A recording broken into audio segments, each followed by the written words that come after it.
I'm here in Boston before the New England Philharmonic's concert here on stage with Danielle Maddon, the orchestra's concertmaster.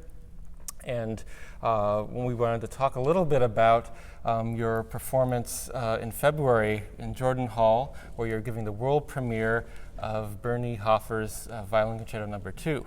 I was wondering, first, if you could tell us a little bit about what's it like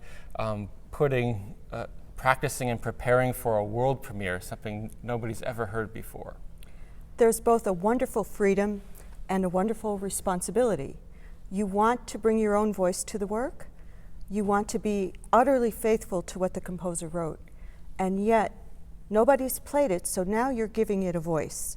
And with his guidance, with the composer's guidance, you can decide what that voice might be in any situation, whether it's fraught or calm, whether it's declamatory. You want to give a lot of profile to the piece since it's new, and you want every musical idea to jump across the stage to the audience coherently. And so in your preparation for this, have you worked with Bernie already, here we are in December, for the premiere? Not yet. Bernie gave me the score some months ago with trust and faith in me, as I know his music and I know him, and he's a real treasure.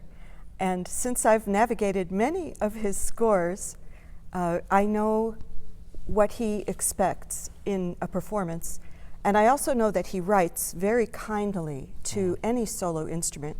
He wants to make sure that the voice that needs to be heard at that moment is heard. As we get closer to performance, I will play it for him, and he'll see where I might be straying from his ideas. Or maybe sometimes he'll see, oh, I like what you did, and he'll tell me so. It's a real collaboration, but understandingly, I'm coming in learning his language, and I give him precedence over my own instincts when it comes down to the wire. So with this piece that you've been working on now for a bit, are there any moments in particular you'd like to point our ears to, or just maybe tell us a little bit about the piece?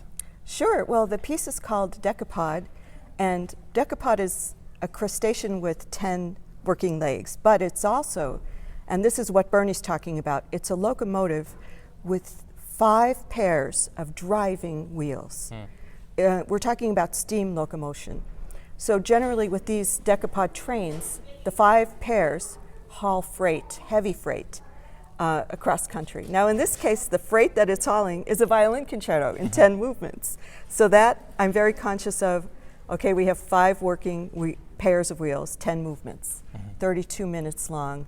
We're going to haul some freight. Yeah. And interestingly, he starts the piece with a quintuplet for I think for the 5 pairs. It starts out very declamatory, ba ba ba ba ba, and then he repeats the 5, ba ba ba ba ba ba ba ba ba. So now we're getting a profile of what he's talking about, numerically and also in the sound. So it's a really wonderful piece in that way, that it speaks to what is happening visually on a steam locomotive.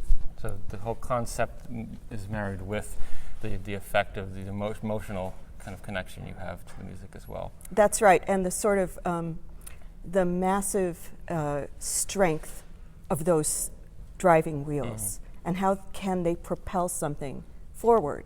Apparently, I didn't know this till last night when I looked it up, but trains, they can't steer, they can only go in one direction, but so therefore they need very powerful drivers, the driving wheel pairs.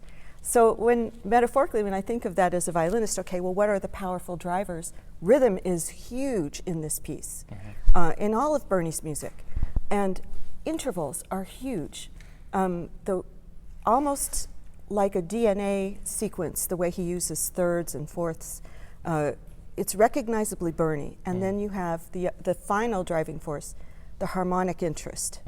In his music, very sophisticated, very telling. He can modulate like a son of a gun. And he has a beautiful lyric sense as well. Absolutely. So here at the New England Philharmonic, your duties also encompass playing with the New England Philharmonic's chamber players, and you've curated concerts, and there's one coming up this spring, also featuring another work by Bernard Hoffer.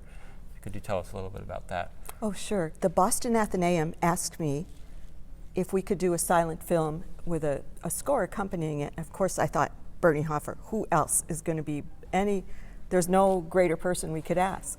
So we asked Bernie about it, and he wrote an actual film score to accompany Buster Keaton's masterpiece silent film, Sherlock Jr. And I don't know if you've seen it. It's hilarious and brilliant and incredible stunts and things like that. And Bernie wrote an actual score, which he played for me on his MIDI disc recently. And it's just exact to the second. If something happens on the screen, bam, it's happening in the music.